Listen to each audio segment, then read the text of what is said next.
atong buwan ang eternal life. Ingon sa mga pulong, busa pagmatngon ka mo. Nga nung magmatngon man ta? Magmatngon ta kay tungod kay nining kalibutan dakin as alang sa mga Kristohanon. Jesus, you're the only one that I could live for. One way, Jesus.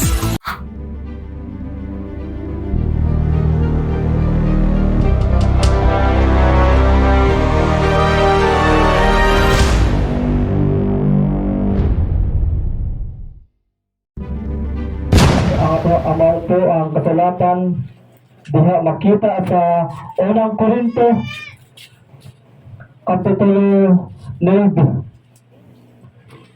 Unang Korinto Kapitulo 9, versikulo 24 to 27.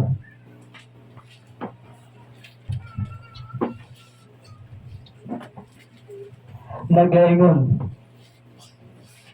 sa hatong pagsunod sa Ginoo, sama kita sa mga magdadagan sa lumba. Dili ba daghan man ang wapil apan usa lang kanila ang makadawat o ganti? Busa, ayaw ninyo ang inyong pagdagan aron madawat kamo o ganti. Ang matag magdadagan nagabansay gayud og maayo, inubanan og disiplina. Sa iyang kaugalingon aron makadawat siya ganti, apan ang ganti nga iyang madawat lumaw labay lamang. Kini kita nga mga magtotoo naningkamot usab sa atong pagsunod sa Ginoo aron makadawat og ganti. Apan ang ganti nga atong madawat dili gayud mawala. Mao kana nga sa atong pag-alagad sa Ginoo, diretso gayud ang akong pagdagan paingon sa daganan. O kung sa boxing pa, wala ako magsumbag sa hangin. Busa kung adunay dili maayo nga pangandulon ang akong lawas, gipaningkamutan ko dayod nga pugnan kini kay basin kung human ko matudloi ang uban, ako paon niya ang dili makadawat o ganti gikan sa Dios. Magampo kita. Labing halandong na Dios, salamat ugat sa kanunay nga imong gipakita ang imong kaayo sa buang kinabuhi. O ilabi na karontak na o Diyos sa kahigayunan na usab kami magapaminaw sa imong mga pulong. Pangayon na mo Diyos ang imong presensya nga kanunay anaa og ang imong balang espiritu Diyos mo kanunay nga magtahinumdum kanamo Diyos kinasayod kami ugad niining takna ugad. Takna sa pagpaminaw sa imong mga pulong anaa ang mga daghang mga distraction na Diyos. Busa ugad paningkamutan na mo ugad nga dili kami ma-distract o Diyos, nga dili kami masilo sa temptation ni Satanas ugad. Busa pabangi kami sa kanunay og biyahe ugad ang imong ubos nga alhagad nga may magdumala sa imong mga pulong nga imong gipadala alang kanamong tanan ugad. Busa kining tanan amo itugyan og isalig diha kanimo. Dalaygon ka sa walay katapusan in Jesus' name. Amen. So, palihog, balik ng likod. So, kayo nga kagsunan. Ato na lang tayo gamay lang nga ilustrasyon. Kung ikaw ana kasi mohang balay. Kung ikaw na kasi mohang balay, ni kalitra og sunog. Kaya, like ito lang, ato lang ta sa mall. Sa mall ta. So, lami kayo ang imong pagpamili sa mga palitunon, sa mga panginahanglanon. So, ato ka sa mall, kaya ito ay mga gwapong mga sinina, gwapong mga butang, o ito mga lami mga pagkaon. O yan, naabot sa punto ng agsunan, nga ikaw nga ato sa mall. O yan na ay nahitabo, nga dako, nga trahedya. Nga dunay, nikalit o sunog ang maong mall. Nga sa diha nga ang mall nasunog na. hapit na malukop ang maong sunog sa munya, tuwa pa kaadto. Unsa may angay nimong buhaton. Magbundo na ba ka kay aron gusto po kang masunog? O mangita kang pamaagi nga makagawas ka sa mall para dili ka masunog. Pero kung sa atong ang taon na kaigsunan, sa atong ang kinabuhi karon, sa atong mga pangadlaw-adlaw, di ba, nagkabisita sa tanang mga panginahanglanon, sa atong mga panginabuhian o uman pangamapang. Pero wala nato na matigdan, taniwala sa ato ang kabisi, mga kaigsunan. Taniwala sa atong kabisi na wala pa og time diha sa Ginoo. Busa karon mga kaigsunan, balik ta sa ato ang ilustrasyon. Unsa may buhaton nimo kung ikaw nasa mall o niya nasunog na ang mall? Nakita nimo nga to ay gamay ka sihag na pwede ka tumugawas. Gusto ba ka mugawas o gusto lang ka nga magpabilin na? Sumalikahamot ang mugawas, kaya di ta gusto nga masunog. Busa ang ato ang tubig kung ato pagadahon karon mga kaigsunan.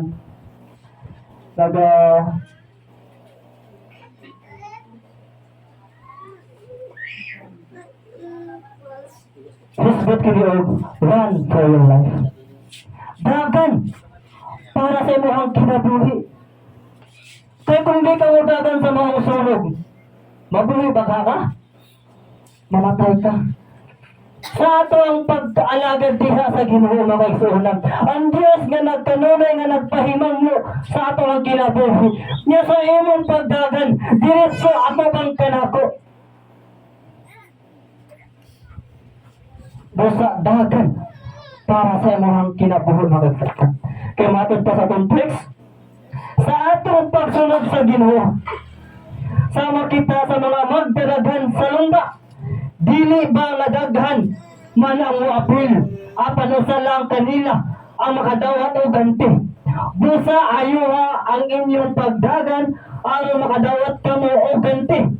Ang matag magdadagan nagabansay gayud o maayo, inubanan o disiplina sa iyang kaugalingon aron makadawat siya o ganti. Sa atong kinabuhi mga kaigsunan, anita sa word nga ulan. Word nga pagdagan. Kung sa imuhang po sa ato ang pagsunod diha kang Kristo, imuha na bang gisugdan ang pagdagan o wala pa? So karon sa ama nato mahibaluan kung atong gisugdan na ang atong pagdagan diha sa atong pagsunod sa Ginoo. Kung ato ang lantaon na kaigsunan, kung ang magdadagan, kinahanglan pa siya muagi og training. Exercise, grabe exercise. Mag-exercise siya ngayon uban nga maghigot o bukat siyang lawas nga magdagan siya. Ang tiil, butangan to mga bukat. Kaya para siyang pagdagan sa lumba, sa lumang lumba na dali o sutoy ang iyang pagdagan. Ngayon uban nga magtulo, mag-practice og dagan diya sa karagatan. Maghumo og dagat katong lawas nga magdagan-dagan. Ngayon nga magigot o siyang lawas o ang ligid siyang guro yun nga magdagan siya. Ingana ang iyang practice. Kaya ang pag-practice mga kaigsunan, dagan pa sa maagian nga mga lisod o mga bugat. Aya siya mo atin og dagan, mo sugod og lumba. Sa atong kinabuhi na to karon, ato na bang gisugdan o wala pa ang pagdagan para sa ato ang kinabuhi. Buso karon mga kaigsunan. So karon sa ama nato, kano sa amanta nga nag-exercise sa diha nga padulong ka nga mudagan. Ato ka na mahibaluan na kaigsunan kung ato ka nang gisugdan ba o wala pa. Kaya sa atong pagdawat diha ka Jesus Christ nga as ang personal Savior, hinumtumi ang imong exercise nga angay nimong buhaton, muagi ka sa tanang mga pagsulay. Kaya matod pa siyang tulo mga kaigsunan. Diya sa Matthew chapter 5 verse 11. Nagaingon siya, bulahan kamo kung tungod sa inyong pagsunod kanako, tamayon kamo, lutuson kamo, o butang-butangan sa tanang matang sa kadautan. Kung sa atong pagsugod, pagdawat diha sa Ginoo, bulahan ta kung maabot nato ang tanang mga paglutos, mga pagsulay o mga pagbiyay-biyay sa tanang mga tao nga naa sa atong atubangan. Pero kung nasultian ka o sakit sa imong pastor, sa imong kaordan sa simbahan, niya nihulong ko sa pagpangalagad, nagpasabot ni ana makaisudan. Wala pa ka nidagan, nagsamta nga ng exercise pa lang ka, ni surrender na ka kay din ani mo kaya. Kung ato lang taon ang mga firefighters, grabe ang ilang mga training. Naman nga dili makapadayon kito sa training pa lang daan, nagkalisod na ang ilang kahimtang. Dili basta-basta.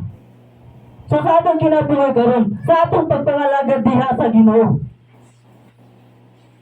atong lang taon, atong pangutanan sa atong kaugalingon, ako na bang gisugdan o nag-exercise pa lang ko?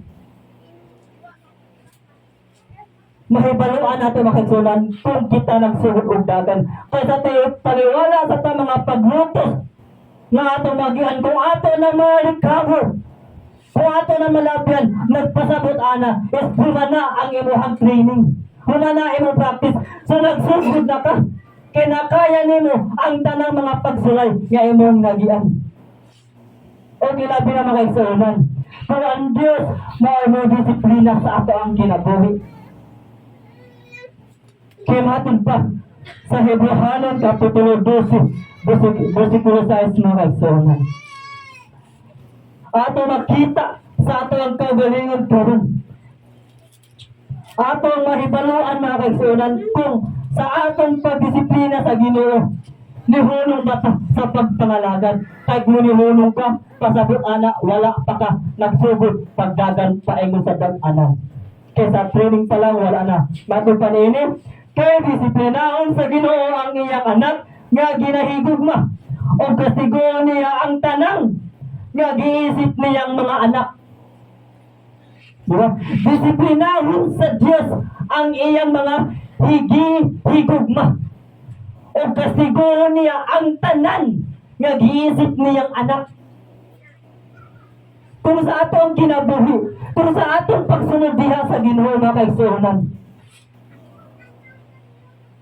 na nagkahamot bata sa pag-atubang sa tanang disiplina sa tanang mga paglutos nga atong magian. Balik ka sa atong ilustrasyon mga kaigsuonan. Kung ikaw tuwa dito, imagine nato nga tuwa ka sa nasunog nga mall. Imagine na to kung unsa ka ang angan nimong buhaton, magpaabot na ka nga naay muluwas ni mo mangita na kang pamahagi. Kaya nasayo na magita sa ato ang kaya mo kinabuhi kung adunay sunod, adunay muluwas. Kung adunay muluwas, ayaw pagpaabot. Kung dili, mulingot ka, mangita kang pamahagi. Kung nakulong ka sa mong kwarto, ang gibuhat sa uban, tuktukon sila para madunggan sila. Ingana ang ato ang kinabuhi sa mga tao nga wala pa diha kang Kristo. Kinahanglan sila nga manuktok pag-ayo nga, Lord, Lord, tabangi ko nga, Lord, pahinumdumi ko. Ingana makaigsuonan, kaya aron dili kita mahiagong dito sa linaw nga kalayo. Busa dagan para sa imuhang kinabuhi. Kung kita anata sa iglesia nga wala diha ang pagtulungan ni Kristo. Kay makita nato ang iglesia nga ana ang pagtulungan ni Kristo. Kay gisunod nila kung sa ang gipabuhat sa Dios sa mga iglesia. Kung wala diha usa sa pagtulungan ni Kristo, nagpasabot ka na, dili ka na pagtulungan ni Kristo, dili ka na iglesia sa Ginoo mga kaigsuonan. Busa mga kaigsuonan, dagan ta para sa ato ang kinabuhi. Nasayon ta nga sa atong pagpangalagad, gilutos ta. Nasayon ta sa pagpangalagad, bagay magbiyay-biyay nato. Nasayon ta sa atong pagpangalagad, disiplinahon ta sa Ginoo. Pinumdulo na kaigsuonan, masugdan mo og dagan kung imo ka nang maatubang tanan-tanan. Kunya sa imo ang pagdagan mga kaigsuonan. Ingon pa sa mga atuang text, Unang Korinto chapter 9 verse 26, sige na, mao ka na ang akong kana nga sa akong pag-alaga sa Ginoo diretso gayon ang akong pagdagan paingon sa dag-anan. Kung sa atong pagdagan mo diretso ta diha sa dag-anan, ang atong dag-anan mao si Jesus Christ. Busa pa ning kamutan nato sa atong kinabuhi nga dili ta diha maluya sa atong pagpangalagad. Kay sayang og gawang kaayo ang atong pagpangalagad karon kung wala diha ang mga pagtulunan ni Kristo nga alang unta sa ato ang kinabuhi. Kay klaro ko mga kaigsuonan, niingan si Kristo na panglakaw ka mo o iwali ang maayong balita. So kung unsa ang gisulti ni Jesus Christ, mausap ang gisulti sa mga apostoles. Kung unsa ang gisulti sa mga apostoles, mauntay angay isulti usab. Kasagaran ng karon, adunay puhaan, adunay punan. Mao na ang mga tao sa panahon na ito karon, maglibang na sila kung asa o kinsa ang tinuod. Kung mismo sa atong kaugalingon, masayod ta kung kinsa o asa ang tinuod. Magkita nato kung asa ang tinuod o kinsa ang tinuod kung kana nagtudlo sa pagtulungan diha kang Jesus Christ. Mao na karon akong isuno. Nga sa atong pagdagan atong lantahon sa ato ang kinabuhi. Buhay lang usa ka pangutana mga kaigsuonan. Why we need to run? Wala mo dagan na ta para sa atong pagpangalagad. Wala mo dagan man ta. Wala mo padayon man ta. Nga naaman ta ang Diyos kanina nga nagpahinumdum sa ato ang kinabuhi. Mudagan ta kay tungod ki aduna kitay goal. Ang goal sa katao siyang pagdagan mao kana ang makadawat o maong ganti. Ay doon na ang kana ni dagan sa maong lumpa ang ilahang goal mapildo. So mudagan din sila para makuha nila ang prize. Kita karon nidagan ta sa pagpangalaga diha sa Ginoo tungod kay aduna kitay goal nga ato ang goal mao ang kinabuhi walay katapusan nga ato ang gipaabot. Boto na nagsuonon nga ano nidagan ta kay tungod kay aduna tay goal sa ato ang kinabuhi. Unsa nga ato ang goal sa ato ang kinabuhi sa atong pagdagan diha sa Ginoo tungod kay ato ang goal tungod kay gusto ta makaadto sa eternal life nga ana sa iyang presensya. Pero kung nidagan ta o nangalagan ta na wala tay goal, nangalagan ta gumusimbalan ta, musangyalan ta, o pantaliha, nya wala tay goal mga kaigsuonan, sayang ang imuhang pagdagan. Kaya kung naa tay goal mga kaigsuonan, maningkamot ng gusta. Mukugi ta, musakripisyo ta ito kay aduna tay goal. Musa karon mga kaigsuonan. Kung ato ang goal mga kaigsuonan, mao ang kinabuhi walay katapusan. Kay matod pa mga kaigsuonan, diya sa Efeso chapter 5, Efeso chapter 5 verse 15 to 17 nagaingon, busa pagmatgod kamo sa inyong pagkinabuhi. Ayaw ka mo pagkinabuhi sama sa mga wala makasabot, kundili pagkinabuhi ka mo isip ng mga tao nga nakasabot sa kabubuton sa Dios. Sa verse 16, ayaw ninyo usiki ang inyong panahon, kundili gamitan ninyo ang inyong panahon sa pagbuhat o maayo tungod kay dautan kining mga adlaw.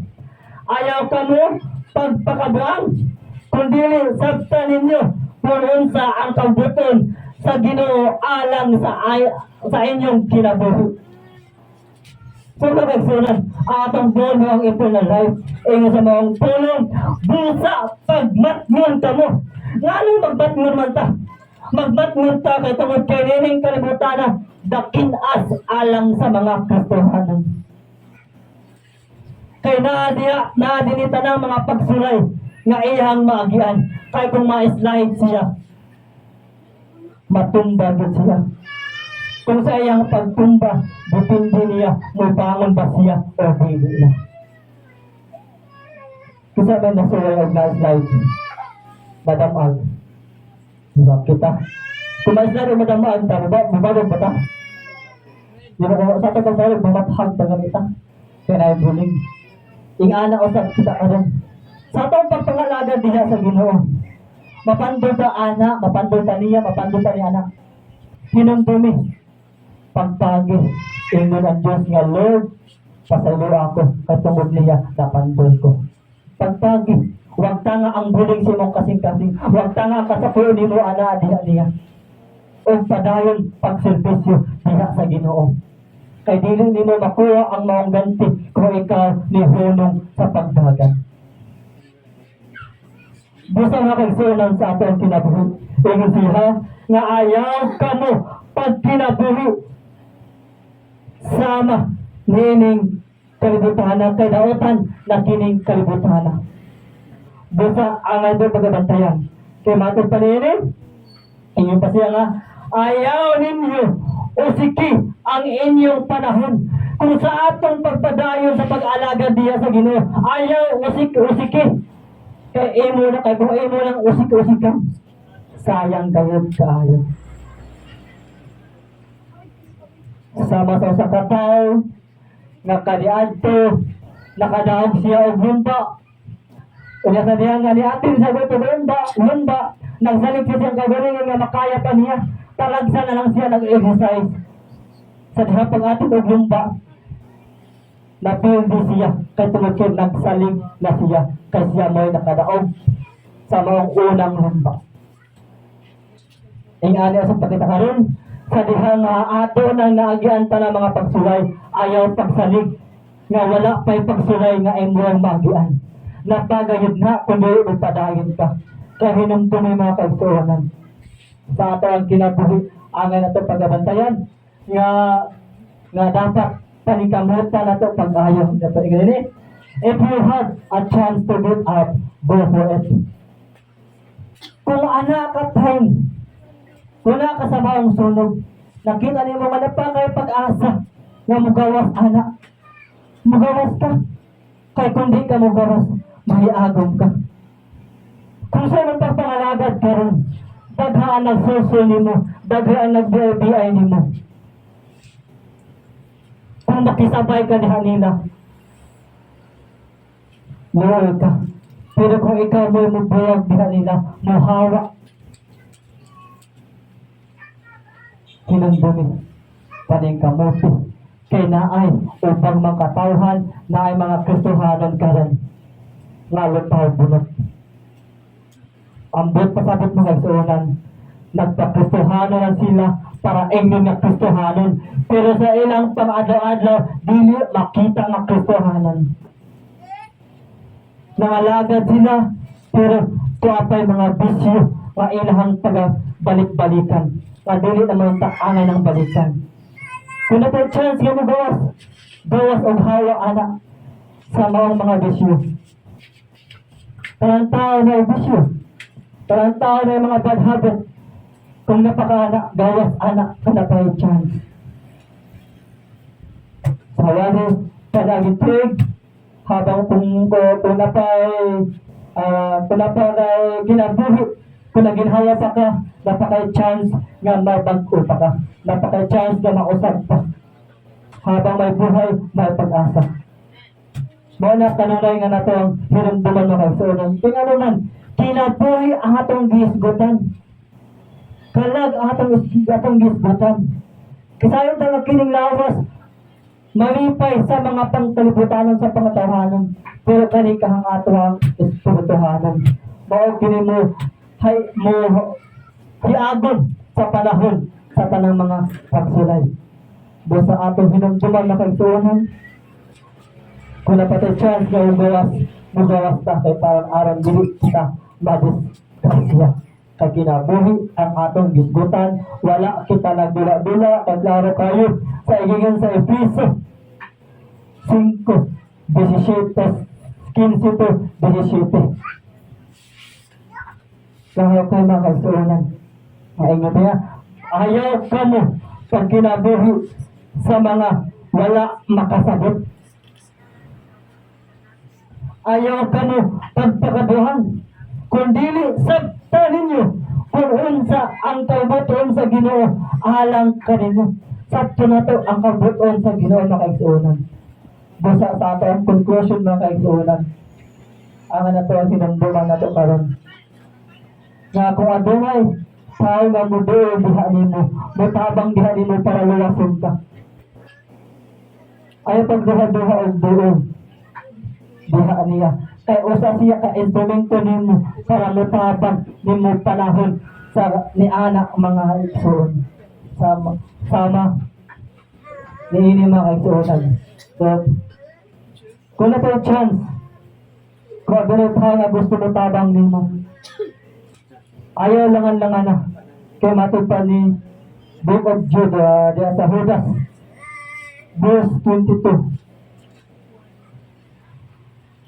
Dili hato usik-usikan ang atong panahon. Matupad ni mga igsuonan, igin pa nini, kaloy ninyo ang mga nagduha-duha. Tabangin ninyo sila, aron maluwas sila gikan sa sinot, sama sa mga nagasakmit kamo sa usa ka butang nga hapit na masulod. Kaluyin ninyo bisan ang mga tao nga nautan og ginahatan